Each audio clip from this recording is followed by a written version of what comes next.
وأحسن منك لم تر قط عيني وأجمل منك لم تلد النساء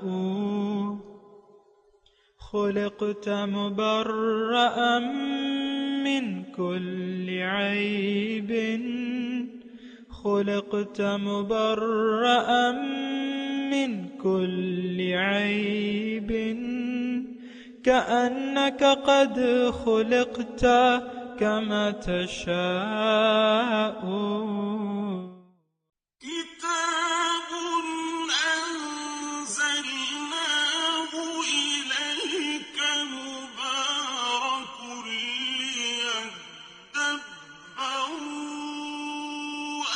آياته وليتذكر أولو الألباب۔ یہ کتاب برکت والی ہے جسے ہم نے آپ کی طرف نازل فرمایا ہے تاکہ دانش مند لوگ اس کی آیتوں میں غور و فکر کریں اور نصیحت حاصل کریں۔ اللہم صلی علی سیدنا محمد وعلی آل سیدنا محمد بعدد کل ذرۃ مئۃ الف الف مرۃ۔ سامعین و ناظرین کرام، السلام علیکم ورحمۃ اللہ وبرکاتہ۔ سامعین کرام، سورہ روم آیت نمبر 48۔ آج کا موضوع، کیا ہم اللہ تعالیٰ کی نعمتوں سے مسلسل غافل ہیں؟ اس کے ساتھ سامعین اکرام آج کے سبق کا آغاز کرتے ہیں۔ سب سے پہلے گزشتہ سبق کا اعادہ ہوگا۔ وَلَقَدْ أَرْسَلْنَا مِن قَبْلِكَ رُسُلًا إِلَىٰ قَوْمِهِمْ فَجَاءُوهُم بِالْبَيِّنَاتِ فَانتَقَمْنَا مِنَ الَّذِينَ أَجْرَمُوا وَكَانَ حَقًّا عَلَيْنَا نَصْرُ الْمُؤْمِنِينَ۔ اور در حقیقت ہم نے آپ سے پہلے رسولوں کو ان کی قوموں کی طرف بھیجا اور وہ ان کے پاس واضح نشانیاں لے کر آئے، پھر ہم نے تکذیب کرنے والے مجرموں سے بدلہ لے لیا، اور مومنوں کی مدد کرنا ہمارے ذمہ کرم پر تھا اور ہے۔ سامعین کرام، سورہ روم آیت نمبر 48۔ لفظی ترجمہ، اللہ الذی، اللہ تعالیٰ وہ ہے، یرسل الریاح، جو ہوائیں بھجواتا ہے، چلاتا ہے، وتثیر سحاباً، پھر وہ بادل کو اٹھاتی ہیں، بادلوں کو اٹھاتی ہیں، فیبسطہ فی السماء، اور پھر آسمان میں پھیلا دیتی ہیں، کیف یشاء، جس طرح وہ چاہتا ہے، وَيَجْعَلُهُ كِسَفًا، اور پھر اس کے بڑے بڑے ٹکڑے کر دیتا ہے، کسفن ٹکڑے۔ پھر فَتَرَ الْوَدْقَ، پھر تم دیکھتے ہو بارش کو، یخرج من خلالہ، اس کے بیچ سے بارش برستی ہے، فَإِذَا أَصَابَ بِهِ،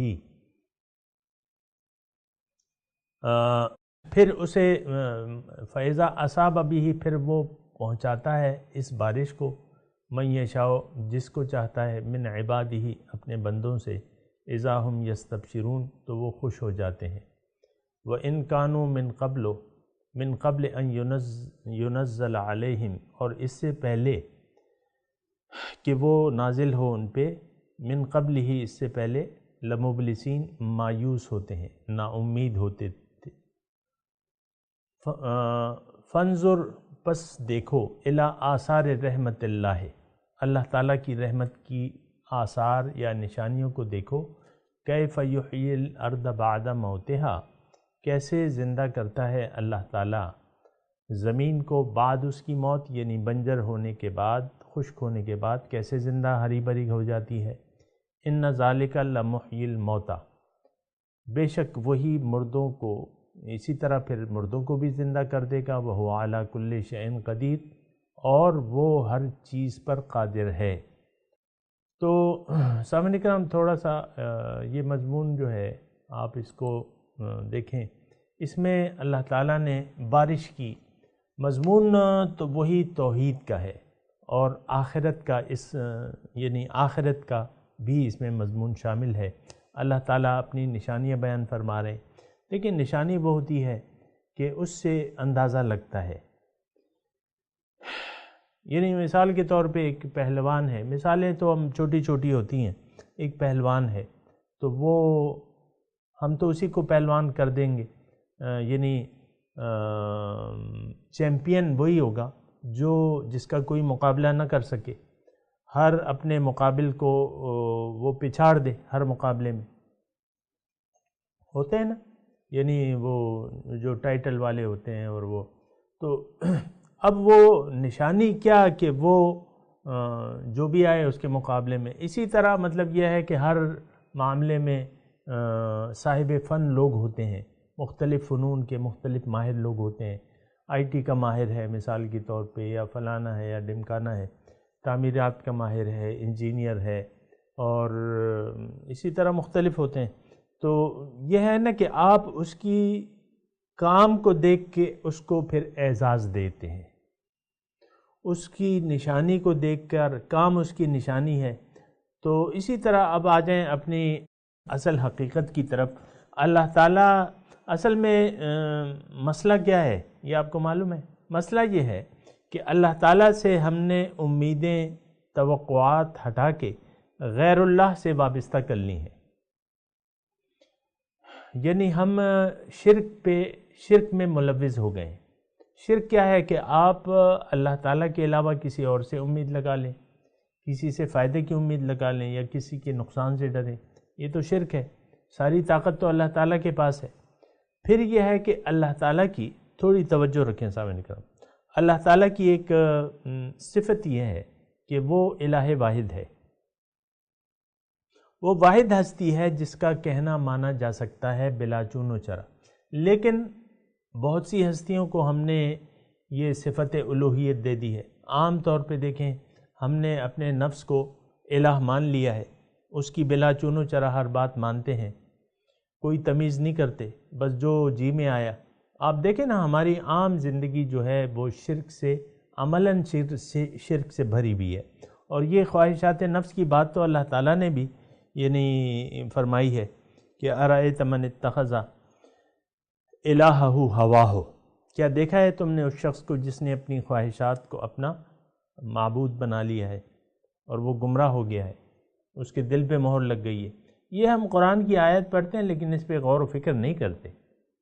اب یہ آیت تقریباً 2 جگہ تو مجھے یاد ہے کہ یہ موجود ہے، ارأیت من اتخذ الہہ ہواہ یا ہواہ الہ، جو بھی ہے. تو کہ اپنی خواہشہ، اب ہم اس پہ غور تھوڑی کرتے ہیں. آپ کر بھی لیا تو ہم اپنی روش چھوڑنے پہ آمادہ تو نہیں ہوتے. یعنی جو ہمارے خواہشات نفس کے مطابق زندگی گزارنے کی ایک عادت ہے تو اس کو ہم ترک کرنے کے لیے تو تیار نہیں ہے. یہ ہمارا ایک قومی المیہ ہے سامعین کرام کہ خواہشات نفس کو، یہ سارا پاکستان جو ہے یہ اسی طریقے سے چل رہا ہے سامعین کرام. کیا اشرافیاں ہیں اور کیا یعنی کیا کہا جائے اس بارے میں. تو ہم سب اپنی خواہشات کے اسیر ہیں، اس کے غلام ہیں، خواہشات نفس پہ زندگی گزار رہے ہیں. حتیٰ یہ کہ دین کو بھی ہم نے اپنی خواہشات کے تابع کر لیا ہے. یہ بھی بات ذرا سوچنے سمجھنے کی ہے. دین کو ہم نے اپنی خواہشات کے تابع کر لیا ہے. جو مسئلہ ہمیں آسان لگتا ہے لے لیتے ہیں، جو نہیں لگتا اس کو چھوڑ دیتے ہیں. تو یعنی کچھ آدھا تیتر آدھا بٹیر والی بات ہے. تو اس طریقے یہ تو دین نہیں ہے. اللہ تعالیٰ کا حکم کیا ہے؟ ادخلوا فی السلم کافہ، دین میں پورے کے پورے داخل ہو جاؤ.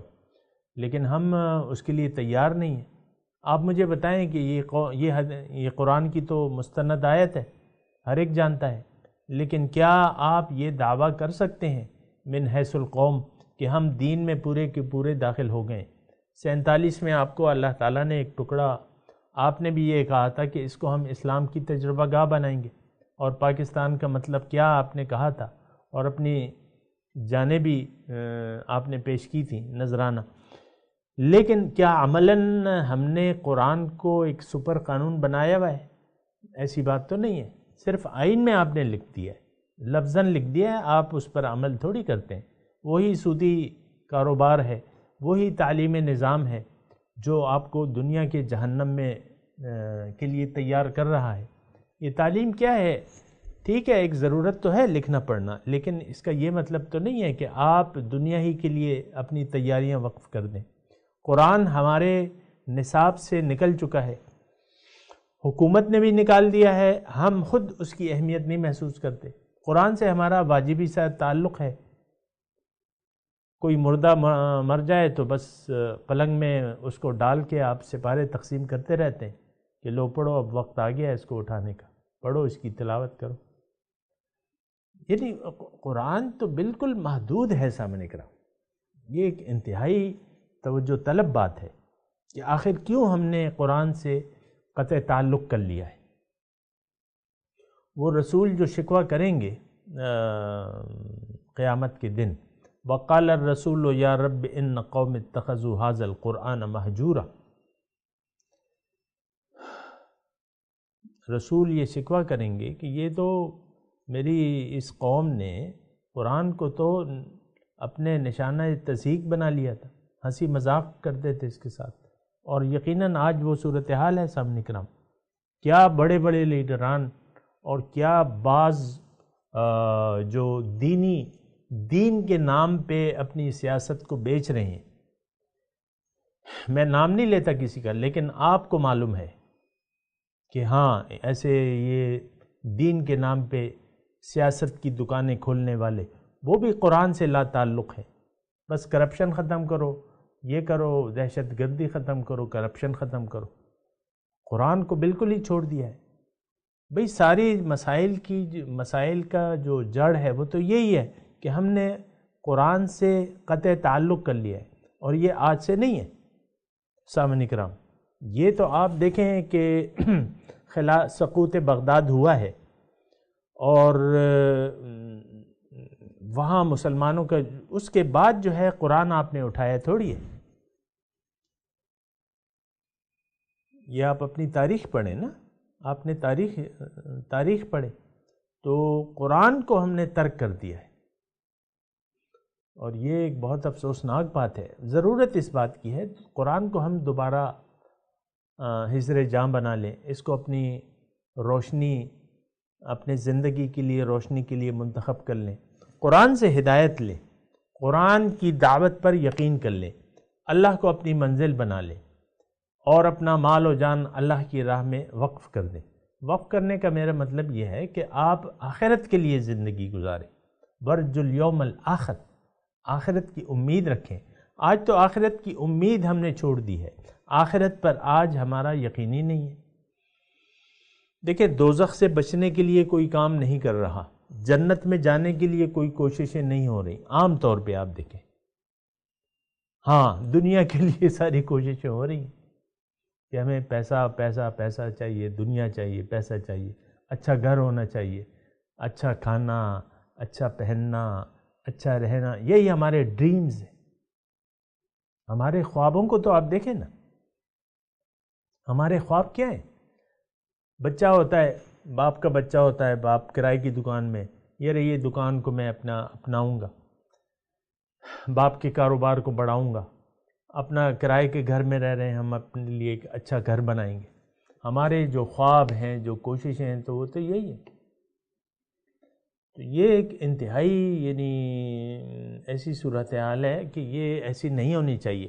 اب بہرحال اپنے مضمون کی طرف آتے ہیں۔ اللہ تعالیٰ ان آیات میں اپنی نشانیاں بتاتا ہے، اپنی ربوبیت بتا رہا ہے، اپنی ربوبیت بتا رہا ہے۔ دیکھیں، ہم اسی کا کھا رہے ہیں، اسی کی نعمتوں کو استعمال کر رہے ہیں، روز و شب اللہ تعالیٰ کی نعمتوں کو استعمال کر رہے ہیں، لیکن ناشکری کی بھی مرتکب ہو رہے ہیں، نعمتوں کا انکار کر رہے ہیں، یعنی نعمتوں کو ان مقصد کے لیے نہیں استعمال کر رہے جس کی مقصد کے لیے ہمیں دی گئی ہیں۔ یہ جو مضمون آ رہا ہے سامعین کرام، یہ تو مجھے اپنا ایسا یقین لگتا ہے کہ یہ مضامین ہم اپنے لیے نہیں سمجھتے۔ آپ اکثر تفاسیر کو بھی دیکھ لیں، بس ایک روایتی طور پہ ترجمہ ہو رہا ہے یا تفسیر ہو رہی ہے، بس اللہ اللہ خیر صلی اللہ۔ تو بہرحال یہاں اس آیت میں مضمون یہ ہے کہ ہم اس کو سوچیں، اس کو اپنے لیے سمجھیں۔ اب اس میں کیا توجہ اللہ تعالیٰ دے رہا ہے؟ اللہ تعالیٰ اپنی ربوبیت بیان فرما رہے ہیں، اور پھر اللہ تعالیٰ اپنے قدرت بیان فرما رہے ہیں ان آیات میں جو ہم نے پڑھی ہیں. یعنی مردہ زمین ہوتی ہے اور وہ اس میں پانی کے بعد زندگی آ جاتی ہے، پھر اللہ تعالیٰ اس کو دلیل کے طور پہ کہتا ہے کہ اسی طرح تمہیں میں دوبارہ زندہ کروں گا، وہ میرے لیے کوئی مشکل نہیں ہے. وہ اعلیٰ کل شیء قدیر، اللہ تعالیٰ ہر چیز پر قادر ہے. تو ان آیات میں، یعنی میں دوبارہ ترجمہ کروں گا، لیکن میں یہ عرض کر رہا ہوں کہ اس تھوڑی سی عبرت کی نگاہ سے اس مضامین کو ضرور دیکھیں، محسوس کریں، اللہ تعالیٰ کی ربوبیت محسوس کریں. یہ بارش کا جو سرکل اللہ تعالیٰ نے بنایا ہے، یہ صرف یہی کرہ ہے. سائنس یہ پروف کرتی ہے کہ صرف ابھی تک یہی کرہ ہے جو معلوم ہو سکا ہے جس میں زندگی ہے، جس میں انسان ہے، جس میں ایک مخلوق ہے. یعنی انسان مرکز کائنات ہے. ایک یہ بات ہم، یعنی ہر نعمت کی بے قدری ہے. ہم اپنی زندگیوں کو ضائع کر رہے ہیں لا حاصل ضروریات کے لیے. باطل کو ہم نے ضرورت بنا لیا ہے، ختم ہونے جانے والی چیزوں سے دل لگا لیا ہے. لیکن اللہ تعالیٰ ان آیات میں اپنی ربوبیت دکھا رہے ہیں. دیکھو، سوچو، میری نعمتوں کو تم سوچو. مثال کے طور پہ میں آپ کہہ رہا ہوں، ایک غریب ہے، وہ اس کے دروازے پہ کوئی صاحب حیثیت شخص جو ہے ایک لفافہ ڈال دیتا ہے، اس میں 1000 روپے کا نوٹ ہوتا ہے. اب وہ وقت کا پتہ نہیں چلتا. صبح اٹھتا ہے، وہ غریب دیکھتا ہے کہ یار خط تو موجود ہے لیکن معلوم نہیں ہے کون کر رہا ہے، یہ مہربانی مجھ سے کون کر رہا ہے. تو زیادہ اس 1000 روپے سے اس کا روزمرہ کا خرچہ چل جاتا ہے. لیکن ہر روز جب اٹھتا ہے تو وہ 1000 روپے کا لفافہ اس کے دروازے پہ پڑا ہوتا ہے، کسی نے پھینک دیا ہوتا ہے. جیسا کہ بعض لوگ ہاکر وغیرہ اخبار ڈالتے ہیں یا جو بھی ہے. تو وہ ایک دن، اب ہر روز وہ پریشان ہوتا ہے، یار کیوں، یہ کون کر رہا ہے، یہ اتنی تو مہربانی کوئی نہیں کرتا. یعنی ہر روز 1000 روپے کا نوٹ لفافے میں ڈال کے یہ میرے دروازے پہ چلا جاتا ہے، معلوم تو کروں یہ کون ہے، اس کا شکریہ تو ادا کروں، اپنے محسن کو تو پہچانوں. تو یہ اس تگ و دو میں نہیں ہوگا. بالکل یہی مضمون سامعین کرام یہ ہے سامعین کرام کہ یہ اللہ تعالیٰ اپنی نعمتیں بیان فرما رہے. اصل میں غفلت ہے. جو منعم ہے، جو نعمتیں کرنے والے ہیں، اس ذات سے تو ہم نے بے رخی اختیار کر لی ہے، سوچتے نہیں ہیں. اب بارشوں کے یہ تذکرہ ہو رہا ہے، بارش میں ہم نہیں سوچتے یہ بارش آتی کیسی ہے. بس بارش، مسجدوں میں آپ دیکھیں، بس بارش کی کبھی بارش کی دعائیں ہوتی ہیں، کبھی کہتی ہیں کہ یار بارشیں بہت ہو گئی، اللہ سے دعا کرو. بس اس حد تک، زیادہ ہم سوچتے نہیں ہیں. اسی طرح نہ صرف اس بات پہ بلکہ کسی بات پہ ہم نہیں سوچتے کہ یہ اللہ تعالیٰ کی نعمت ہے. مثال کے طور پہ میری شکل جو دیکھ رہے ہیں آپ، جو سن رہے ہیں، آپ کو معلوم ہے کہ میری شکل کیا ہے. اب یہ شکل ہے اور یہ اللہ تعالیٰ نے مجھے دی ہے. اب یہ اللہ تعالیٰ نے مجھے دی ہے، یہ میری قوت گویائی ہے، یہ میں آپ کو دیکھ رہا ہوں، آپ مجھے یہ کس نے قوت دی ہے؟ اللہ نے دی ہے. بے شمار نعمتیں اللہ تعالیٰ کی. اور سب سے بڑا احسان سامعین کرام اللہ تعالیٰ کا یہ ہے کہ ہمیں اس نے اپنی خلافت عرضی کے لیے پیدا کیا ہے، اپنا آپ اس نے خلیفہ بنایا ہے. اس کی میں تفصیل میں نہیں جاتا، لیکن یہ ہے کہ ساری نعمتیں ہیں. پھر آپ صبح و شام اس کی نعمتوں کو استعمال کر رہے ہیں اور اس سے فائدہ اٹھا رہے ہیں. سامعین کرام، آپ کے پاس پیسہ ہے، مثال کے طور پہ آپ کے پاس بیوی ہے، آپ کے پاس شوہر ہے، آپ کے پاس بچے ہیں، آپ کے پاس گھر ہے. جن کے پاس نہیں ہے ان کے پاس اپنا جسم تو ہے نا، آپ زندہ تو ہیں، آپ ایک انسان تو ہیں، کھانا رزق تو وہ دے رہا ہے آپ کو جو بھی ہے. یہ الگ بات ہے کہ آپ کی جو خواہشات ہے اس کے مطابق نہ ہو، یا آپ کی حرص اتنی ہو کہ آپ مزید بہتری کے لیے دوڑ رہے ہیں. لیکن یہ ہے کہ یہ ساری نعمتیں تو اللہ تعالیٰ نے ہمیں دی بھی. جس کے پاس کچھ بھی نہیں ہے اس کے پاس آنکھیں تو ہے نا، کان تو ہے نا، ہاتھ پاؤں تو سالم ہے نا. تو یہ ساری نعمتیں ہیں اللہ تعالیٰ کی، اس کو محسوس کرنا چاہیے. اور محسوس جب آپ کریں گے تو آپ میں شکریہ تشکر کا ایک جذبہ آئے گا، اور پھر آپ کی جو سر ہے جھک جائے گا پھر اللہ تعالیٰ کے سامنے۔ ان آیات کا یہ حاصل ہے سامنے کرام۔ پھر اللہ تعالیٰ نے دیکھے ہمیں قرآن کسی نعمت سے نوازا ہے انسان کو۔ الرحمن علم القرآن، قرآن سکھایا ہے۔ خلق الانسان علمہ البیان، انسان کو قوت گویائی دی ہے۔ یہ ساری چیزیں ہیں، یہ دیگر مخلوقاتوں میں نہیں ہے سامنے کرام۔ ٹھیک ہے زبانیں ہیں ہر ایک پرندے کی یا بولیاں ہیں، لیکن یہ ہے کہ جو ہمارا زبان ہے وہ تو ایک الگ چیز ہے سامنے کرام۔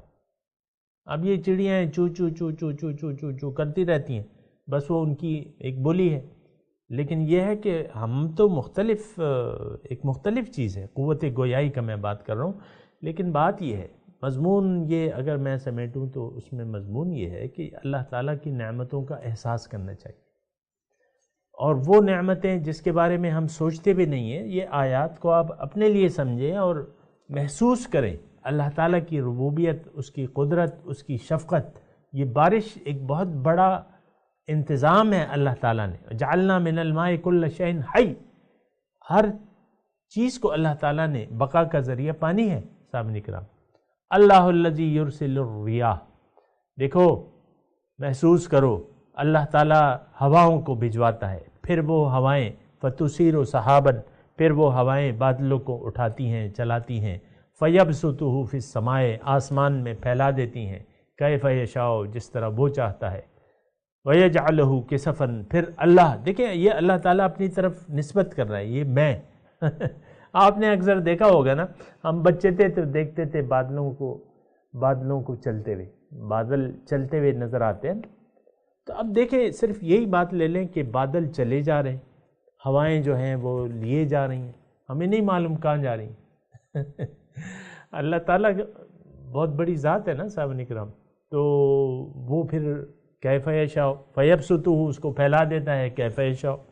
اب مردان میں بارش ہو رہی ہے، پشاور میں نہیں ہے، اس محلے میں اس سڑک پہ ہے، اس سڑک میں نہیں ہے، ایسا بھی ہوتا ہے۔ بہرحال فَتَرَى الْوَدْقَ يَخْرُجُ مِنْ خِلَالِهِ، پھر تم دیکھتے ہو کہ اس کے درمیان سے بارش نکلتی ہے۔ فَإِذَا أَصَابَ بِهِ مَن يَشَاءُ مِنْ عِبَادِهِ، تو جہاں بارش برستی ہے اور ضرورت ہوتی ہے وہ لوگ خوش ہو جاتے ہیں۔ وَإِنْ كَانُوا مِنْ قَبْلِ أَنْ يُنَزَّلَ عَلَيْهِمْ مِنْ قَبْلِهِ لَمُبْلِسِينَ، اس سے پہلے وہ مایوس ہوتے ہیں۔ فَانظُرْ إِلَىٰ آثَارِ رحمت اللہ، دیکھو اللہ تعالیٰ کی رحمت کی نشانیوں کو، یہ اللہ تعالیٰ کی رحمت کی نشانی ہے۔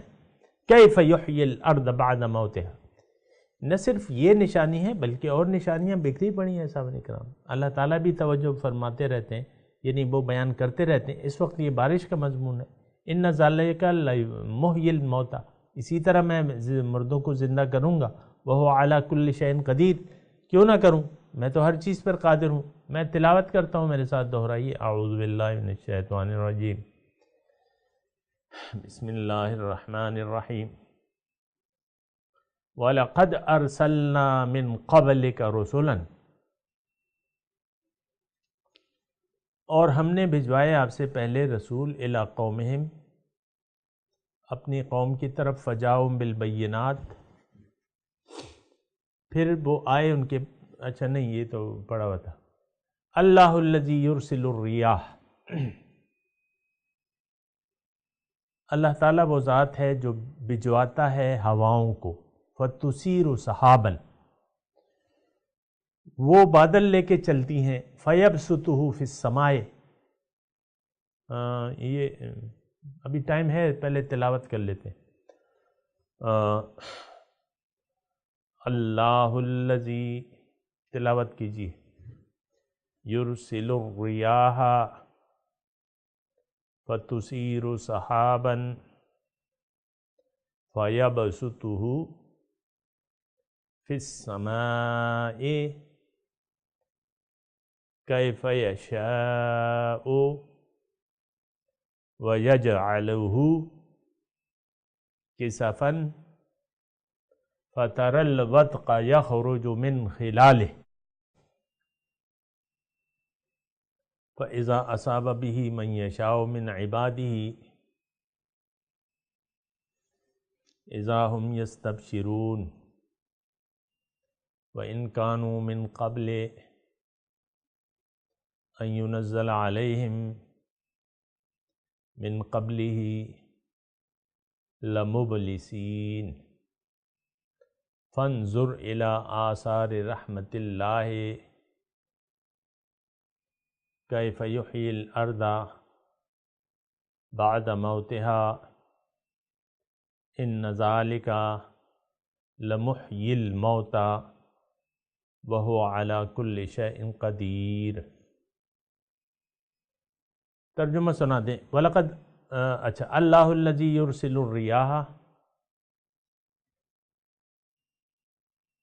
اللہ تعالیٰ وہ ذات ہے جو بھجواتا ہے ہواؤں کو، فَتُثِيرُ سَحَابًا، وہ بادلوں کو لے کے چلتی ہیں، فَيَبْسُطُهُ فِي السَّمَاءِ كَيْفَ يَشَاءُ، پھر وہ ہوائیں ان بادلوں کو آسمان میں پھیلا دیتی ہیں جیسا کہ ہم چاہتے ہیں، وَيَجْعَلُهُ كِسَفًا، اور اس کے بڑے بڑے ٹکڑے بنا دیتے ہیں، فَتَرَى الْوَدْقَ يَخْرُجُ مِنْ خِلَالِهِ، پھر تم دیکھتے ہو کہ بارش اس کے درمیان سے نکلتی ہے، فَإِذَا أَصَابَ بِهِ مَن يَشَاءُ مِنْ عِبَادِهِ، پھر وہ پہنچا دیتا ہوں میں جس کو چاہتا ہوں اپنے بندوں سے، اذا ہم یستبشرون، وہ خوش ہو جاتے ہیں، وَإِنْ كَانُوا مِنْ قَبْلِ أَنْ يُنَزِّلَ عَلَيْهِمْ، اور اس سے پہلے کہ وہ نازل ہو ان پہ، من قبل ہی، لَمُبْلِسِينَ، بارش نازل ہونے سے پہلے وہ منا امید ہوتے ہیں، فَانْظُرْ إِلَىٰ آثَارِ رَحْمَةِ اللَّهِ، پھر دیکھو اللہ تعالیٰ کی رحمت کو، كَيْفَ يُحْيِي الْأَرْضَ بَعْدَ مَوْتِهَا، کیسے زندہ کرتا ہے اللہ تعالیٰ زمین کو بعد اس کی موت کے، إِنَّ ذَلِكَ لَمُحْيِي الْمَوْتَى، اس میں نشانی ہے، اسی طرح اللہ تعالیٰ مردوں کو زندہ کرے گا، وَهُوَ عَلَى كُلِّ شَيْءٍ قَدِيرٌ، اللہ تعالیٰ ہر چیز پر قادر ہے۔ سامعین کرام، اب ان آیات کی تلاوت اور ترجمہ۔ اللہ الذی یرسل الریاح فتثیر سحابا فیبسطه فی السماء